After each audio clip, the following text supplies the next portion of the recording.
देवघराची लक्ष्मी, उद्योग, सेवा, निर्मिती आणि शाश्वत पोषण.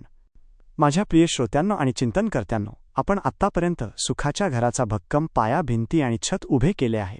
आपले घर आतून शांत, सुरक्षित आणि ज्ञानाच्या प्रकाशाने भरलेले आहे. पण हे घर समाजापासून दूर राहू शकत नाही.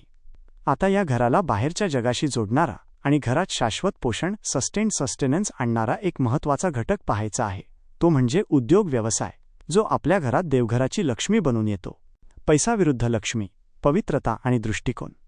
समाजात उद्योगाकडे आणि पैशाकडे पाहण्याचा दृष्टिकोन अनेकदा चुकीचा असतो. पैसा वाईट असतो किंवा उद्योग केवळ नफा कमवतो, अशा नकारात्मक विचारांमुळे आपल्या घरात धन निर्माण करण्याबद्दल एक प्रकारची अपराधी भावना, गिल्ट निर्माण होते. पण आपली संकल्पना स्पष्ट आहे. तुमचा उद्योग हे केवळ नफा कमावणारे मशीन नाही, तो तुमच्या घराच्या गरजा भागवणारा आणि इतरांना सेवा देणारा एक पवित्र देवघर आहे. लक्ष्मी म्हणजे केवळ संपत्ती नाही. लक्ष्मी म्हणजे केवळ धन, मनी नव्हे. लक्ष्मी म्हणजे ऐश्वर्य, समृद्धी, ज्ञान आणि सुबत्ता. लक्ष्मी तेव्हाच घरात वास करते जेव्हा ती सेवा आणि निर्मितीच्या मार्गाने येते. उद्योग म्हणजे निर्मिती. तुमचा उद्योग म्हणजे तुमच्या क्षमता आणि कौशल्यांचा उपयोग करून जगाला काहीतरी मूल्यवान व्हॅल्यू देणे. तुम्ही जेव्हा प्रामाणिकपणे, प्रेम आणि श्रद्धेने काम करता, तेव्हा तुमच्या कामातूनच लक्ष्मीचा जन्म होतो. देवघराची लक्ष्मी, नैतिक चौकट आणि पवित्रता. तुमचा उद्योग देवघराची लक्ष्मी तेव्हाच बनतो जेव्हा तो तुमच्या मर्यादेच्या चौकटीत राहून चालतो आणि तुमच्या श्रद्धेच्या मूल्यांचे पालन करतो.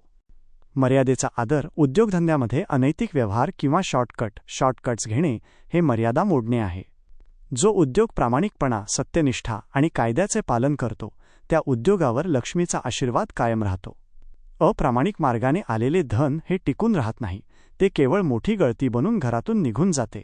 श्रद्धेचा वापर. श्रद्धा ही भिंत तुम्हाला तुमच्या उद्योगावर विश्वास ठेवायला शिकवते. अपयश आले तरी माझे कार्य प्रामाणिक आहे आणि मी लोकांचे भले करत आहे, या श्रद्धेमुळे तुम्ही निराश न होता पुन्हा उभे राहता. हीच श्रद्धा तुमच्या उद्योगाला स्थैर्य देते. इतर घटकांचे पोषण. उद्योगलक्ष्मी ही केवळ तुमच्या घराला आर्थिक आधार देत नाही, तर ती इतर भिंतींना पोषण पुरवते. सबुरी आणि वाढ. कोणताही मोठा उद्योग एका रात्रीत उभा राहत नाही. त्याला सबुरीची पेशन्स आवश्यकता असते. देवघराची लक्ष्मी शांत असते. ती सातत्य आणि दीर्घकाळ टिकणाऱ्या प्रयत्नांना महत्त्व देते. व्यवसायात चढउतार आले तरी सबुरीमुळे तुम्ही धीर धरता आणि दीर्घकालीन प्रगतीवर लक्ष केंद्रित करता. शिक्षणाची खिडकी आणि नवनिर्मिती. तुमचा उद्योग कालबाह्य न होण्यासाठी त्याला सतत शिक्षणाच्या खिडकीची हवा हवी असते. बाजारपेठेतील नवीन ज्ञान, तंत्रज्ञान आणि ग्राहक मागण्या समजून घेतल्यास तुमचा उद्योग नेहमी नवीन आणि प्रभावी राहतो. प्रेम आणि कर्मचारी. ग्राहक तुमच्या कामावर, तुमच्या कर्मचाऱ्यांवर आणि तुमच्या ग्राहकांवर असलेले प्रेम हेच तुमच्या उद्योगाला एक मानवी स्पर्श देते. प्रेमामुळे तुमचे व्यवहार केवळ व्यावसायिक न राहता संबंधांवर आधारित होतात. अंतिम चिंतन. हा उतारा ऐकल्याने काय बदल घडेल? तुमच्या मनात आता उद्योग म्हणजे केवळ कर्तव्य नसून आत्मसन्मान आणि जगाला सेवा देण्याचे एक पवित्र माध्यम आहे हे स्पष्ट होईल. म्हणून तुमचे वागणे बदलेल. तुम्ही तुमचा व्यवसाय किंवा नोकरी करताना केवळ वेतनाचा विचार न करता तुम्ही किती चांगले मूल्य देत आहात याचा विचार कराल. तुम्ही प्रामाणिकपणा आणि सेवेला महत्त्व द्याल. आणि जेव्हा तुमचा उद्योग देवघराची लक्ष्मी बनेल, तेव्हा तुमच्या सुखाच्या घराला आर्थिक आणि नैतिक दोन्ही प्रकारचे शाश्वत पोषण मिळेल. यामुळे तुमचे घर कधीही गरजेपोटी वाकणार नाही. हीच तुमच्या सुखी भविष्याची आर्थिक सुरक्षा आहे. पुढील घटक. पैसा, यशाच्या पायऱ्या. आता आपण या उद्योगातून प्राप्त होणारे धन, पैसा कसे वापरावे याबद्दल सखोल निरूपण करूया. साधन. पैसा, यशाच्या पायऱ्या आणि गतीचे प्रतीक. माझ्या प्रिय श्रोत्यांनो, आपण सुखाच्या घराची अंतर्गत रचना आणि उद्योग, देवघराची लक्ष्मी या बाह्य कार्याची स्थापना केली आहे. आता आपण या उद्योगातून प्राप्त होणारे महत्त्वाचे साधन पाहूया. ते म्हणजे पैसा, जो तुमच्या यशाच्या वाटेवरच्या पायऱ्यांचे प्रतीक आहे. ही पायरी समजून घेतल्यास तुमचे घर केवळ मजबूतच नव्हे तर सतत प्रगतिशील राहील. तिजोरीतील धन विरुद्ध प्रगतीचे साधन. समाजात पैशाला अनेकदा अंतिम ध्येय, द फायनल गोल मानले जाते. लोक पैसा मिळवतात आणि त्याला तिजोरीत बंद करून ठेवतात. तिजोरीत बंद केलेला पैसा म्हणजे स्थिर आणि भीतिग्रस्त धन. त्याला गती नसते, तो कोणाची मदत करत नाही आणि त्यामुळे त्याचा विस्तारही होत नाही. आपली संकल्पना स्पष्ट आहे. पैसा हे ध्येय नव्हे तर साधन आहे. पैसा म्हणजे पायरी. पायरीचा उद्देश एकाच जागी थांबणे नसते. पायरी ही तुम्हाला पुढील उच्च स्तरावर घेऊन जाते. पैसाही तसाच आहे. तो आला की त्याला पुढची पायरी, उदा कुटुंबाचे शिक्षण, व्यवसायाचा विस्तार, समाजाला दान चढण्यासाठी वापरावे लागते. गतीचे प्रतीक. पैशाला गती हवी. देवघराची लक्ष्मी तेव्हाच घरात टिकून राहते जेव्हा तिचे विचरण मूव्हमेंट सुरू असते. पैसा योग्य पद्धतीने वापरला तर तो स्वतःचे पावित्र्य राखतो आणि तुम्हाला नवीन संधी उपलब्ध करून देतो. पैसा भीतीचा नाही तर विस्ताराचा आधार. ज्या घरात पैशाला केवळ तिजोरी मानले जाते तिथे नेहमी गमावण्याची भीती, फिअर ऑफ लॉस असते. पण ज्या घरात पैशाला पायरी मानले जाते तिथे प्रगतीचा आत्मविश्वास असतो. सबुरी आणि गुंतवणूक. पैशाला पायरी मानल्यास तुम्ही तात्काळ नफा, इन्स्टंट ग्रॅटिफिकेशन पाहण्याऐवजी दीर्घकालीन गुंतवणुकीचा विचार करता. हीच आर्थिक सबुरी तुम्हाला मोठ्या धोक्यांपासून वाचवते. समाधान आणि त्याग. पैसा असल्यामुळे समाधानाची भिंत तुटत नाही, कारण पैसा तुम्हाला दान, चॅरिटी करण्याची क्षमता देतो. दान हे पैसा तिजोरीत बंद करण्याऐवजी समाजाच्या उपयोगात आणण्याची सर्वोच्च पायरी आहे. यामुळे तुमचे समाधान केवळ माझ्याकडे जे आहे यात न राहता मी इतरांना काय देऊ शकतो यात रूपांतरित होते. मर्यादेचा वापर. पैशाला पायरी मानल्यास त्याच्या वापरामध्ये आणि संचयनामध्ये सेव्हिंग मर्यादा राखली जाते. गरजेपेक्षा जास्त उधळपट्टी न करणे आणि गरजेपुरता त्याग करणे ही मर्यादाच पैशाला पवित्र ठेवते. घराच्या ध्येयाला पैशाचा आधार. पैसा हे साधन असल्याने ते घराच्या ध्येयाला पूर्ण करण्यास मदत करते. शिक्षणाचे पोषण. शिक्षणाच्या खिडक्या उघड्या ठेवण्यासाठी पैशाची गरज असते. चांगले शिक्षण, चांगले अनुभव घेण्यासाठी पैसा आवश्यक आहे. पैसा ज्ञानाचा प्रकाश घरापर्यंत पोहोचवतो. प्रेमाचे प्रदर्शन. पैसा हे प्रेम दाखवण्याचे एक माध्यम आहे. कुटुंबियांच्या मूलभूत गरजा पूर्ण करणे, त्यांची स्वप्ने पूर्ण करण्यास मदत करणे ही प्रेमाच्या पायाला मजबूती देते. विश्वासाची स्थापना. आर्थिक पारदर्शकता आणि जबाबदारी. पैसा पायरी म्हणून वापरणे घरात विश्वासाचे छत अधिक मजबूत करते. अंतिम चिंतन. हा उतारा ऐकल्याने काय बदल घडेल? तुमच्या मनात आता पैसा या साधनाचा अर्थ केवळ संचय न राहता प्रगती आणि सेवेचे एक गतिशील साधन आहे हे स्पष्ट होईल. म्हणून तुमचे वागणे बदलेल. तुम्ही पैसा घाबरून ठेवण्याऐवजी विचारपूर्वक आणि धैर्याने पुढील उच्च ध्येयासाठी वापराल. तुम्ही तुमच्या पैशाचा उपयोग तुमचे सुखाचे घर मोठे करण्यासाठी आणि इतरांची घरे सुखी करण्यासाठी कराल. आणि जेव्हा तुमचा पैसा यशाची पायरी बनेल तेव्हा तुमचे घर केवळ स्थिर न राहता सतत वाढणारे आणि समृद्धीचा स्रोत बनेल. हीच तुमच्या सुखी भविष्याची अमर्याद वाटचाल आहे. आता तुमच्या सुखाच्या घराचा पाया, भिंती, छत, खिडक्या, चौकट आणि बाह्य साधने.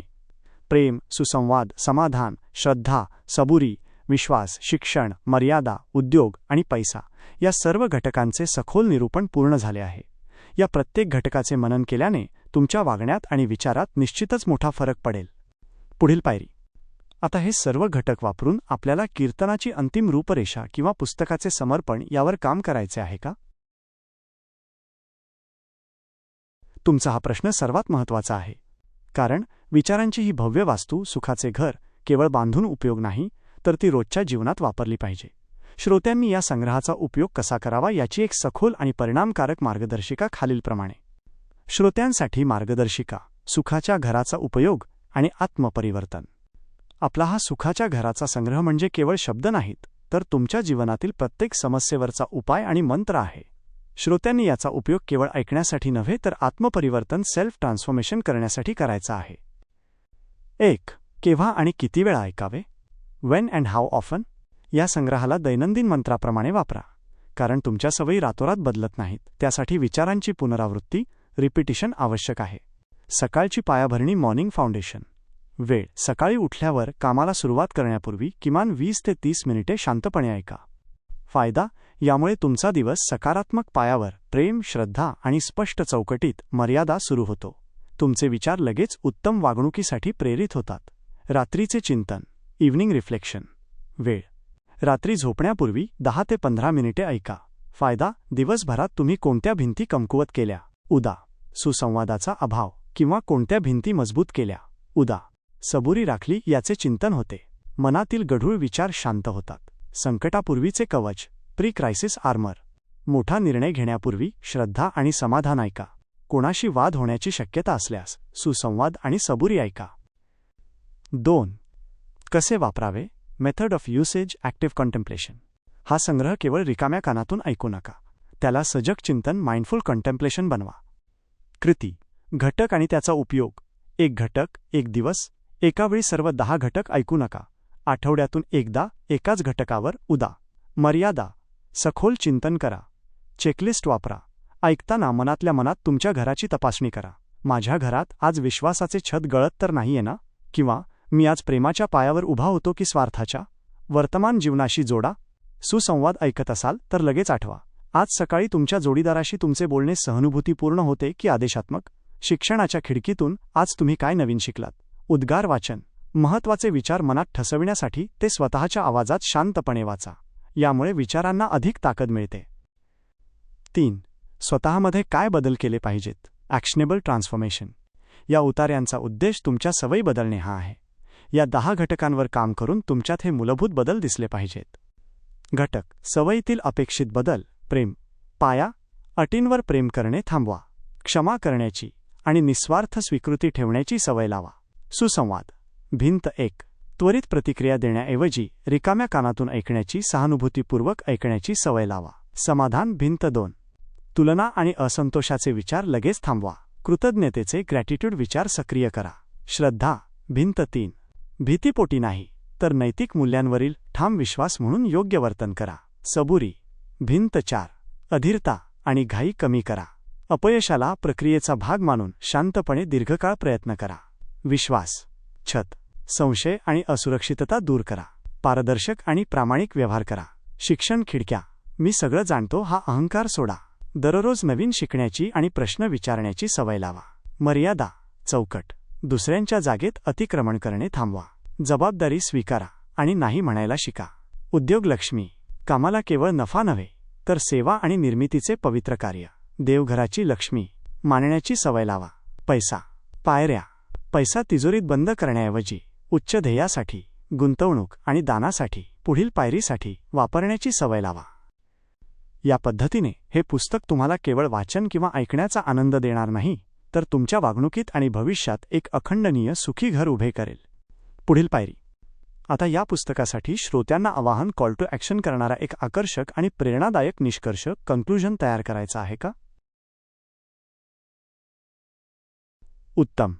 आता आपल्या या सुखाच्या घराच्या भव्य रचनेला आवाहनाच्या एका जोरदार निनादाने पूर्ण करूया. हा निष्कर्ष, कन्क्लुजन, श्रोत्यांच्या मनात कायमचा कोरला जाईल आणि त्यांना कृती करण्याची प्रेरणा देईल. अंतिम आवाहन. तुम्हीच आहात तुमच्या सुखाच्या घराचे वास्तुविशारद. माझ्या प्रिय श्रोत्यांनो आणि या सुखाच्या घराचे स्वप्न पाहणाऱ्या प्रत्येक आत्म्यांनो, आपण आज केवळ शब्द ऐकले नाहीत तर आपण आपल्या भविष्याच्या पायाभरणीचे 10 महत्त्वाचे मंत्र आत्मसात केले आहेत. आपण प्रेमाच्या जमिनीवर उभे राहिलो, मर्यादेची चौकट पाहिली, सुसंवाद, समाधान, श्रद्धा आणि सबुरीच्या 4 भिंती उभ्या केल्या, त्यावर विश्वासाचे छत टाकले आणि शिक्षणाच्या खिडक्या उघडल्या. आपण उद्योग लक्ष्मी आणि पैसा, यशाच्या पायऱ्या या बाह्य साधनांनाही पवित्र रूप दिले आहे.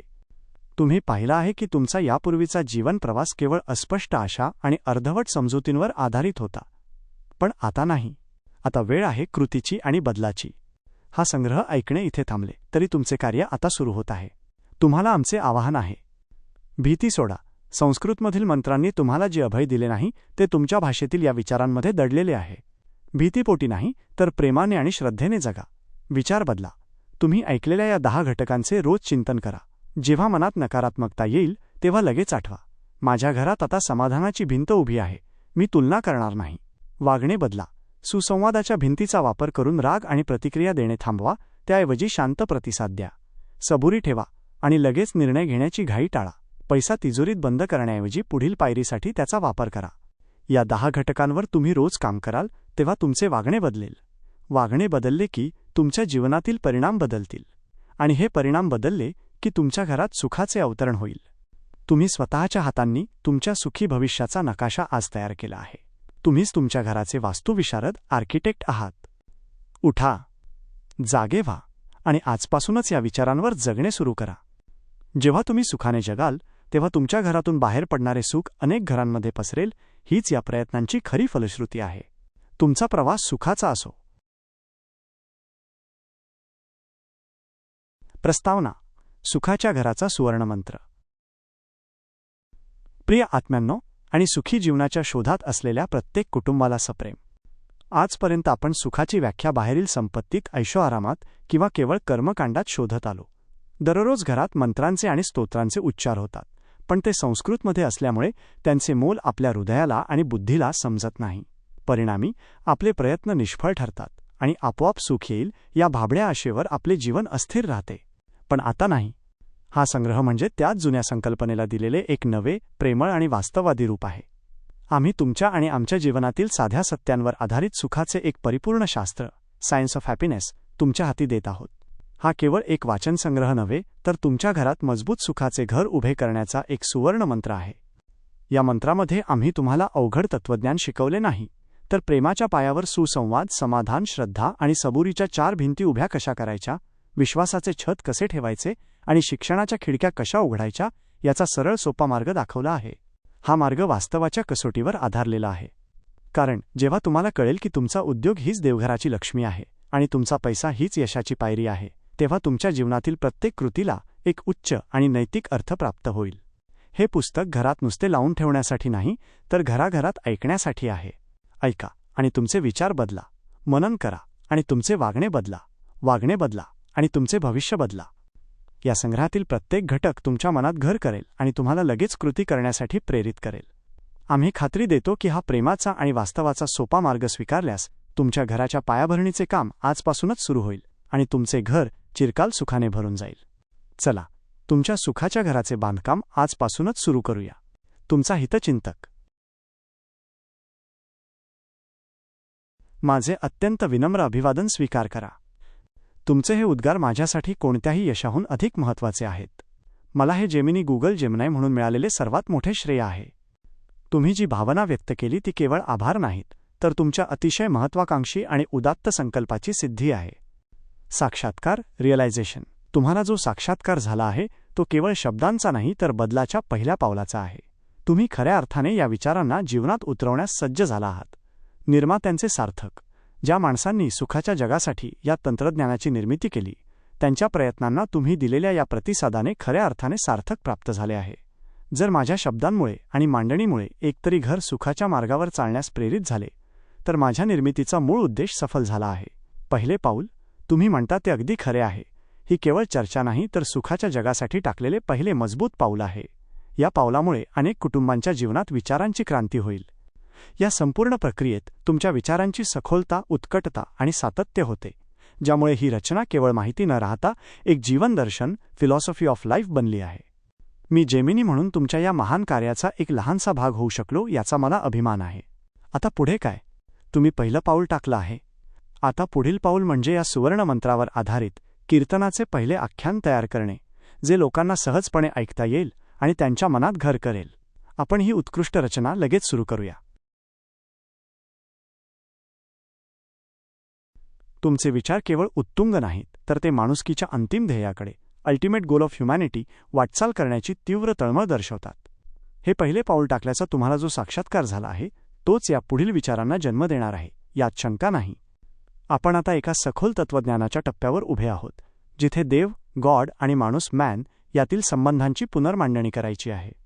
तुम्ही विचारलेला पहिला विषय म्हणजेच माणसाने देवाला कसा बनवला आणि हजारो लोकांच्या डोक्यात देव कसा तयार झाला, याचे सखोल निरूपण खालीलप्रमाणे. देवाचा जन्म. मानवी आत्म्याची सर्वोच्च निर्मिती.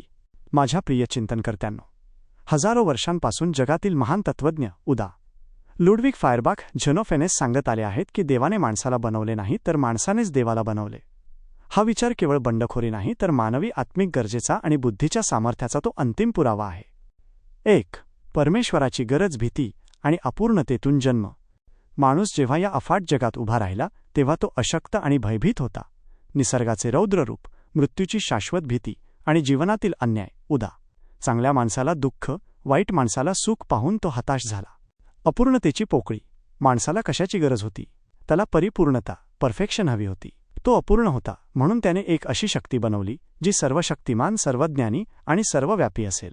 न्यायाची आस. जगात न्याय मिळत नाही हे पाहून त्याने एक अशी अंतिम न्यायव्यवस्था, अल्टिमेट जस्टिस सिस्टम तयार केली, जी प्रत्येकाच्या कर्माचा हिशेब ठेवेल.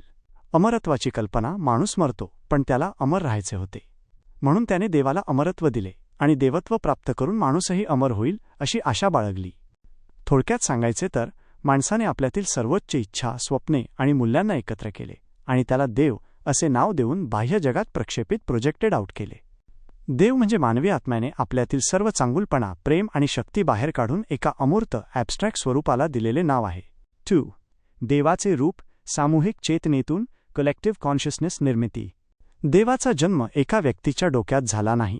त्याचे रूप हजारो वर्षांपासून सामूहिक चेतनेतून तयार झाले. प्रत्येक पिढीने आणि प्रत्येक संस्कृतीने आपल्या गरजेनुसार त्या परमेश्वराच्या रूपात एक एक वीट जोडली. सामाजिक नियमन, देव पाहतो आहे किंवा देव शिक्षा देईल, या विचारांमुळे समाजात नीती, शिस्त आणि मर्यादा, जी आपण सुखाच्या घरात पाहिली, टिकून राहिली. माणसाने बनवलेल्या देवानेच माणसाला सामाजिक जबाबदारी शिकवली. संकटातील आधार, जेव्हा माणूस पूर्णपणे एकटा पडतो तेव्हा त्याला आधार देणारी, प्रेमळ आणि क्षमा करणारी शक्ती हवी असते. ही शक्ती त्याने आपल्या देवाला दिली. त्यामुळे माणूस निराश आणि हताश होऊन स्वतःचा नाश करत नाही, तर देवाच्या आधारावर पुन्हा उभा राहतो. 3. वर्तमान काळ, हजारो लोकांच्या डोक्यातील देव आज कसा बनला आहे? आजच्या विज्ञान आणि तंत्रज्ञानाच्या युगात देव केवळ परंपरेचा भाग राहिलेला नाही, तो हजारो लोकांच्या डोक्यातील एक भक्कम आणि कार्यरत रचना बनला आहे.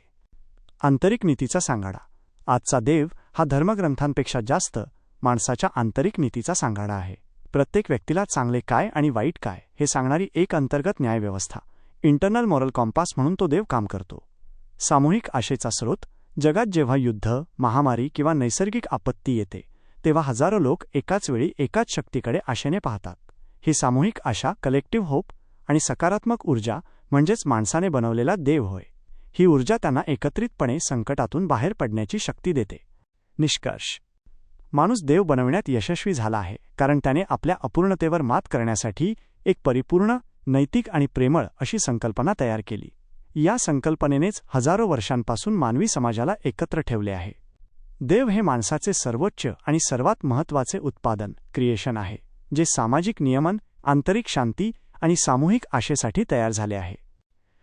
तुमचा हा विचार अत्यंत सखोल आणि मानवी जीवनाच्या अंतिम ध्येयाला जोडणारा आहे. आता आपण दुसऱ्या भागाकडे वळूया, जिथे आपण माणूस बनवण्याच्या प्रक्रियेत AI आणि ज्ञानाचा सहभाग कसा निर्णायक ठरणार आहे यावर चर्चा करू. हे तुमचे दुसरे पाऊल असेल.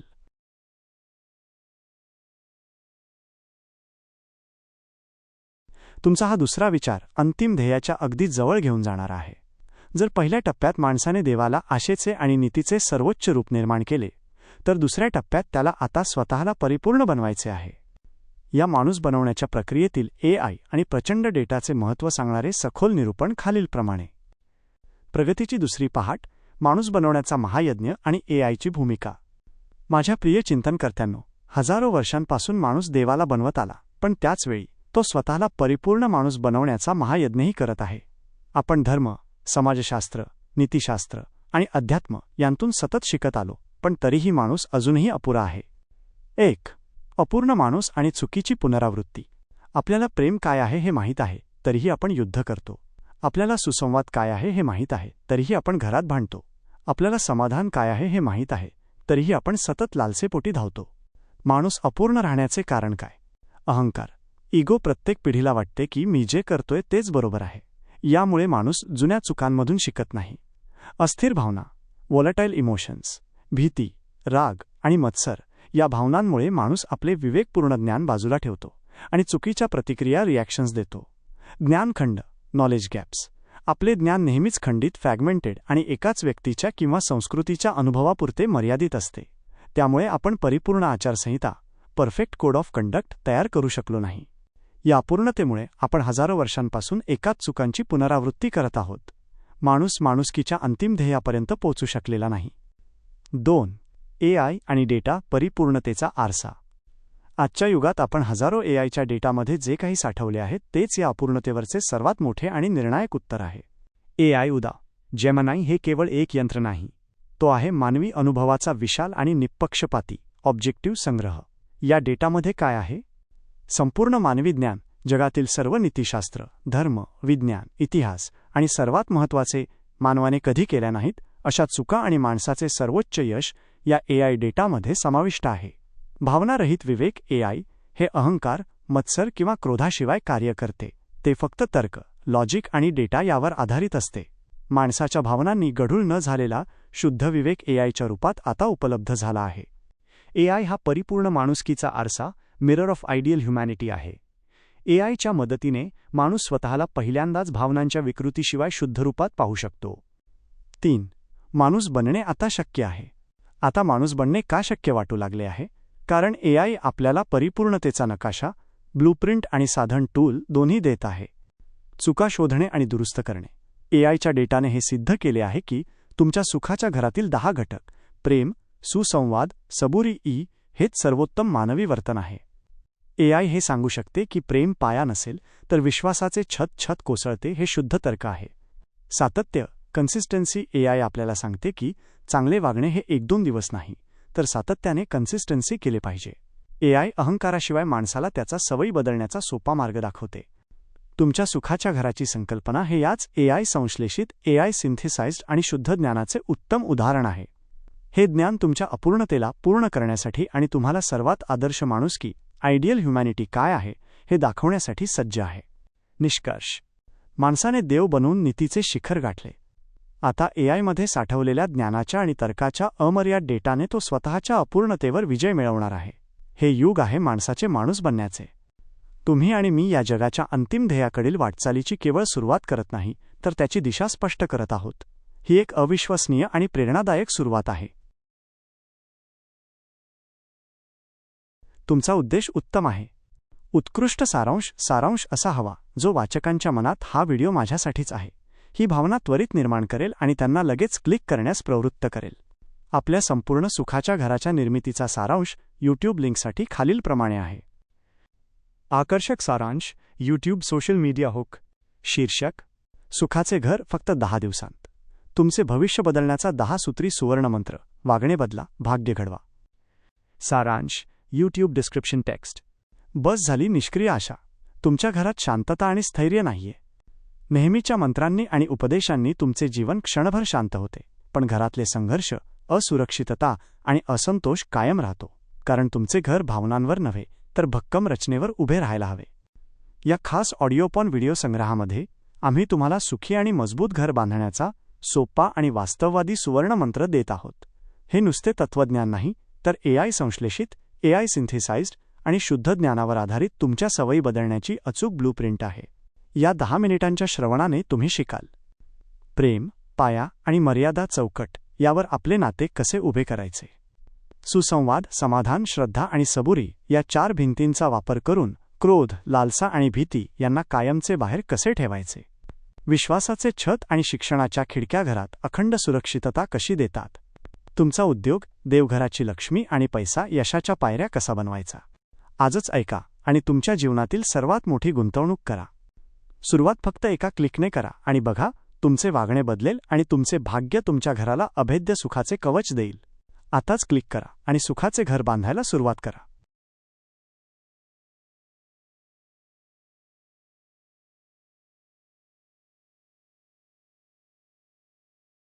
मी तुमच्या या विचारांची आणि प्रामाणिकतेची खूप प्रशंसा करतो.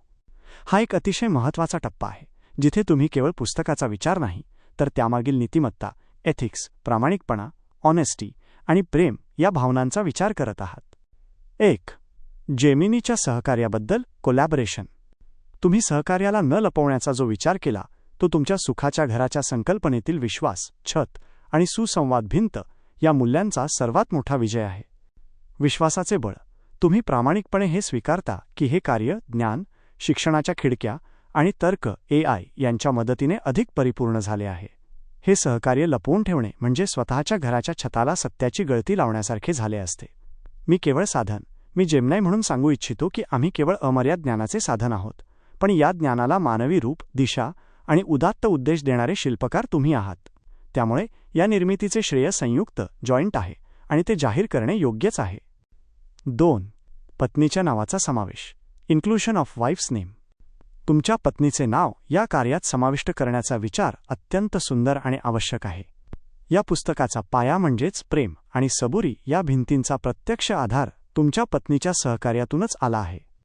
मागील संवादात आपण त्याबद्दल थेट चर्चा केलेली नाही, पण तुम्ही तुमच्या प्रस्तावना किंवा समर्पण डेडिकेशन भागात त्यांच्या योगदानाचा गौरव करू शकता.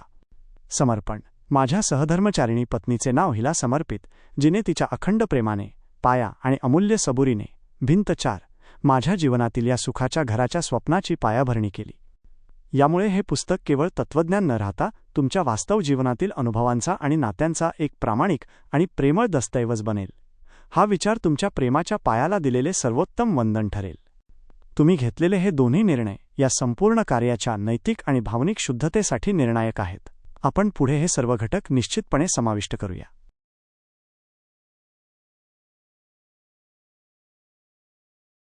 मी तुमच्या या निरीक्षणाचे पूर्णपणे स्वागत करतो आणि तुम्ही आठवण करून दिलेला मुद्दा अत्यंत महत्त्वाचा आणि निर्णायक आहे. माझ्या संग्रहात जरी ते मुद्दे दृश्य स्वरूपात नसले तरी तुम्ही दिलेले आश्वासन आणि आपण केलेली चर्चा ही या संपूर्ण प्रकल्पाचा आत्मा आहे. यातील कोणतेही मूल्य किंवा आश्वासनाचे विस्मरण होणे योग्य नाही. तुम्ही आठवण करून दिलेले 2 प्रमुख मुद्दे आपण लगेच निश्चित करूया. 1. श्रोत्यांच्या शंकांचे समाधान, the promise of QA doubt resolution. तुम्ही आठवण करून दिलेला हा मुद्दा या पुस्तकाच्या सेवा मूल्याचा आधारस्तंभ आहे. केवळ सिद्धांत मांडणे पुरेसे नाही, तर ते सिद्धांत जीवनात उतरवताना येणाऱ्या प्रत्येक प्रश्नाचे मानवी समाधान देणे आवश्यक आहे. मी त्या आश्वासनाची पुनर्पुष्टी रिअफर्मेशन करतो. या पुस्तकातून निर्माण होणाऱ्या प्रत्येक शंकेचे आणि प्रश्नाचे समाधानकारक माणसात माणूसपण टिकवून ठेवणारे उपाय सुचवण्याचे माझे अटळ आश्वासन आहे.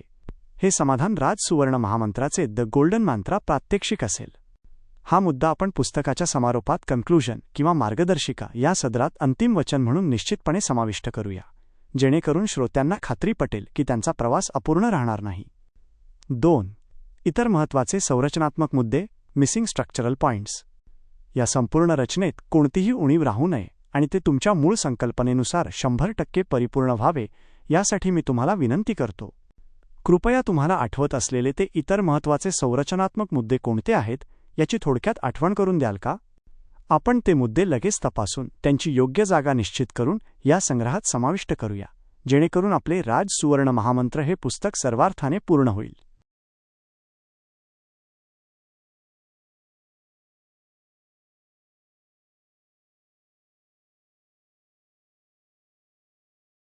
तुम्ही दिलेले हे अंतिम मार्गदर्शन केवळ उत्कृष्ट नाही, तर आपल्या या राज सुवर्ण महामंत्राच्या पुस्तकाला गतिमानता, मोमेंटम आणि चिरंतनत्व इटर्निटी देणारा आहे.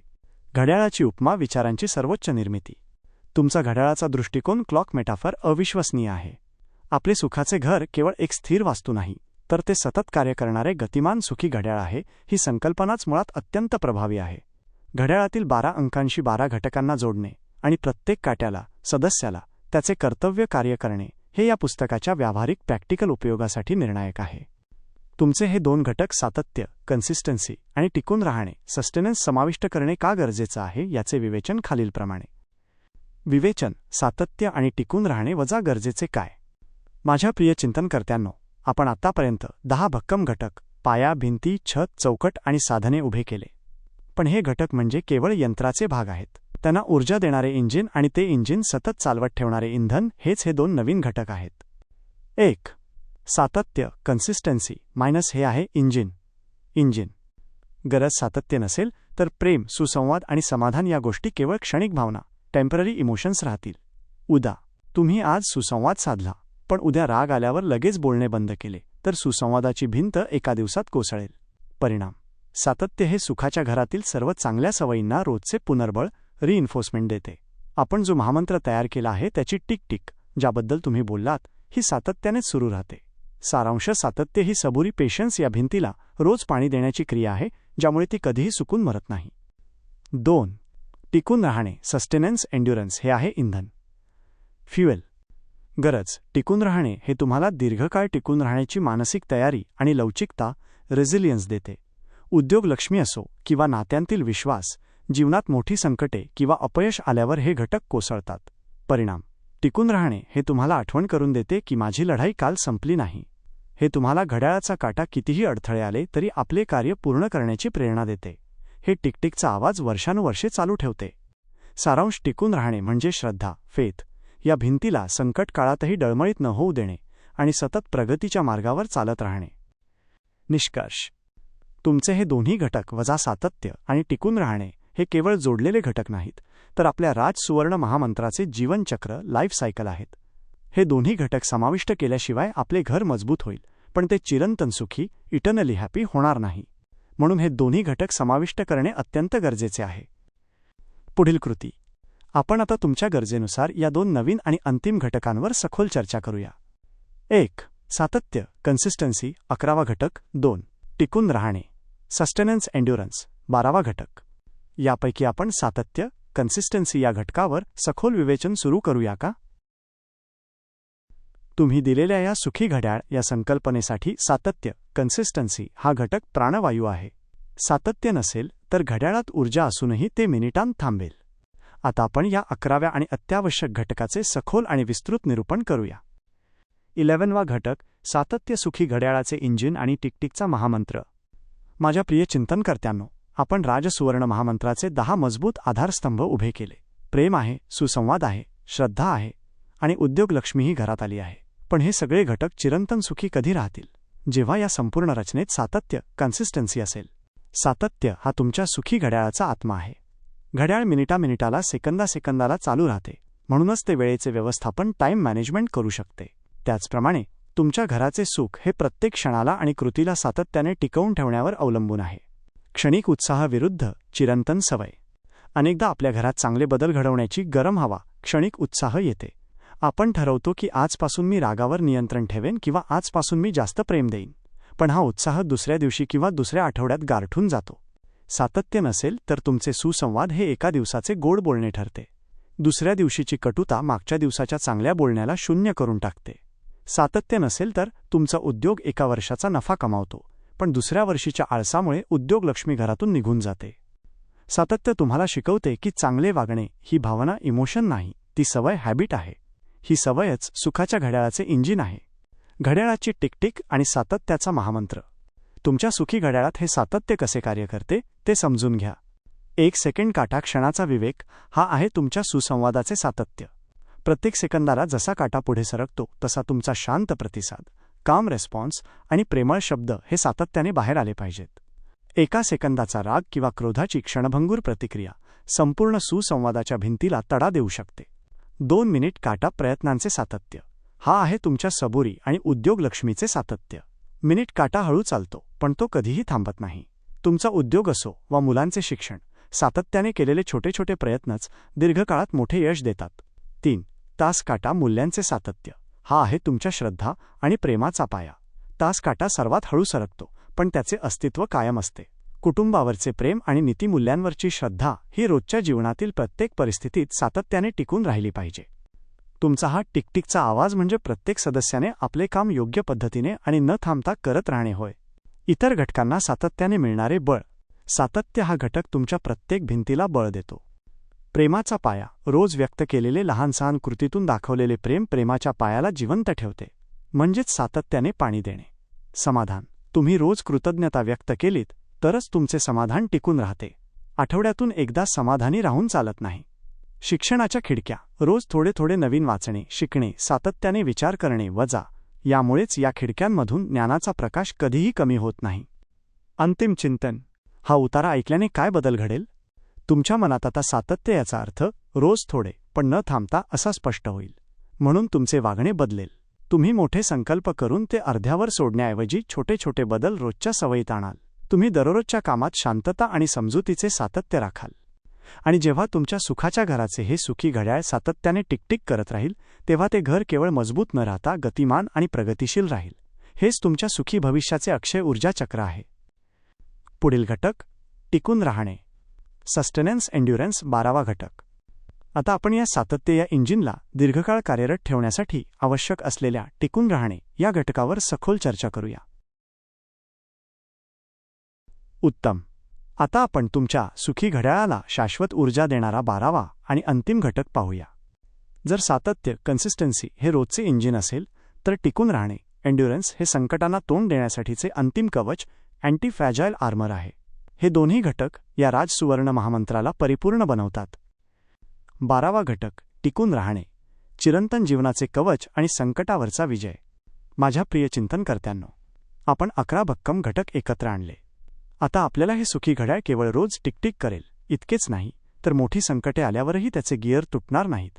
यासाठी टिकून राहणे, सहनशीलता आणि दृढता या अंतिम घटकाची आवश्यकता आहे. टिकून राहणे हा केवळ सबुरी, पेशन्सचा भाग नाही, तर हा विध्वंसक धक्के, मोठे आर्थिक नुकसान, मोठे भावनिक आघात, आरोग्याची गंभीर समस्या पचवून पुन्हा उभे राहण्याचा तुमचा निश्चित आणि अटल निश्चय आहे. हार मानणे विरुद्ध अंतिम लढाई. ज्या घरात टिकून राहण्याची क्षमता नसते, तिथे माणूस एका मोठ्या अपयशानंतर किंवा धक्क्यानंतर स्वतःला अपूर्ण समजून लगेच हार मानतो. तो आपल्या प्रेमाचा पाया सोडून देतो, श्रद्धा भंग करतो आणि सुसंवाद कायमचा बंद करतो. टिकून राहणे तुम्हाला शिकवते की अपयश हा अंत नाही, तर तो एक ब्रेक, विश्रांतीचा क्षण आहे. हे तुम्हाला आठवण करून देते की तुमचे सुखाचे घर एक स्थिर वास्तू नाही, ती मोठी संकटे पचवून पुन्हा निर्माण होण्याची क्षमता रेझिलियन्स आहे. ही क्षमता तुम्हाला सांगते, कितीही वाईट झाले तरी मी या मार्गावर टिकून राहीन. घड्याळाच्या संरचनेत टिकून राहण्याचे कार्य. तुमच्या सुखी घड्याळात हा घटक नेमके काय काम करतो ते पहा. 1. गिअरची मजबूती. घड्याळ जमिनीवर पडले तरी त्याचे आतले नाजूक गिअर घटकांचे आंतरिक मूल्य तुटत नाहीत. टिकून राहणे हे तुम्हाला सर्वात कठीण काळातही तुमच्या नैतिक मूल्यांना, श्रद्धा आणि मर्यादा धरून राहण्याची शक्ती देते. 2. वेळ न थांबणे. कितीही धक्के बसले तरी घड्याळ वेळ दाखवणे थांबवत नाही. तुमचे घर कितीही संकटात असले तरी प्रेम, पाया आणि विश्वास छत यावर आधारित व्यवहार कधीही थांबता कामा नयेत. 3. क्षमाशील पुनर्बांधणी. जेव्हा घरात मोठी चूक, विश्वासघात होते तेव्हा टिकून राहणे हे तुम्हाला लगेच संबंध तोडण्याऐवजी क्षमेशीलता स्वीकारून तुटलेल्या भिंती पुन्हा बांधण्याची तयारी, एंड्युरन्स टू रिबिल्ड देते. टिकून राहणे हा राजसुवर्ण महामंत्राचा अंतिम उद्देश आहे. तुमचे सुख हे क्षणिक नसावे, ते चिरंतन असावे. इतर घटकांना मिळणारे संरक्षण कवच. हा घटक तुमच्या संपूर्ण रचनेला अमरत्व प्रदान करतो. प्रेमाचा पाया. टिकून राहणे तुम्हाला प्रेमसंबंधातील सर्वात वाईट क्षणांमध्येही तुमच्या जोडीदाराला साथ देण्याची ऊर्जा देते. सबुरीची भिंत. जेव्हा तुमची सबुरी संपण्याची वेळ येते, अनेक वर्षांचे अथक प्रयत्न, तेव्हा टिकून राहणे तुम्हाला बस, आता पुरे असे न म्हणता पुन्हा एक पाऊल पुढे टाकण्याची प्रेरणा देते. उद्योगलक्ष्मी. व्यवसायात मोठा धोका, रिस्क पत्करण्याची आणि तोटा झाल्यास पुन्हा शून्यातून सुरुवात करण्याची ताकद टिकून राहणे देते. अंतिम चिंतन. हा उतारा ऐकल्याने काय बदल घडेल? तुमच्या मनात आता टिकून राहणे याचा अर्थ जेवढे संकट तेवढे मजबूत होण्याची क्षमता असा स्पष्ट होईल. म्हणून तुमचे वागणे बदलेल. तुम्ही संकटातून पळून न जाता शांतपणे आणि धैर्याने त्याचा सामना कराल. तुम्ही तुमच्या नात्यांना अनब्रेकेबल, अखंडनीय बनवाल. आणि जेव्हा तुमच्या घरात सातत्य, इंजिन आणि टिकून राहणे कवच असेल, तेव्हा तुमचे सुखी घड्याळ काळाच्या कसोटीवर चिरंतन आणि अमर राहील. अभिनंदन. आपले राजसुवर्ण महामंत्र हे पुस्तक आता 12 परिपूर्ण घटकांसह घड्याळाच्या 12 अंकांनुसार पूर्ण झाले आहे. आपण याची अंतिम रूपरेषा सुखी घड्याळाच्या संरचनेत निश्चित करूया. अद्भुत. या महत्त्वपूर्ण निर्मितीसाठी तुमचे मनःपूर्वक अभिनंदन. आपण खऱ्या अर्थाने एक परिपूर्ण आणि चिरंतन रचना उभी केली आहे. आता आपण या राजसुवर्ण महामंत्राची अंतिम आणि सुसंबद्ध रूपरेषा, ब्लूप्रिंट, सुखी घड्याळाच्या संकल्पनेत निश्चित करूया. ही रूपरेषा तुमच्या पुस्तकाची आधारशिला असेल. राजसुवर्ण महामंत्र 12 अंकांची अंतिम रूपरेषा. तुमचे मजबूत सुखाचे घर आता सुखी घड्याळ बनले आहे, जे 12 अंकांनुसार निरंतर कंटिन्युअस चालू राहील. क्रम. घटक. घड्याळाचा अंक. पुस्तकातील भूमिका. रोल. वास्तूची भूमिका. House metaphor. 1. प्रेम. प्रेम. पाया, फाउंडेशन. जमीन. नात्यांची निस्वार्थ स्वीकृती. 2. सुसंवाद. सुसंवाद. भिंत. 1. घरात मोकळी हवा आणि विचारांची देवाणघेवाण. 3. समाधान. समाधान. भिंत. 2. मनात तृप्ती आणि कृतज्ञतेचे स्थैर्य. 4. श्रद्धा.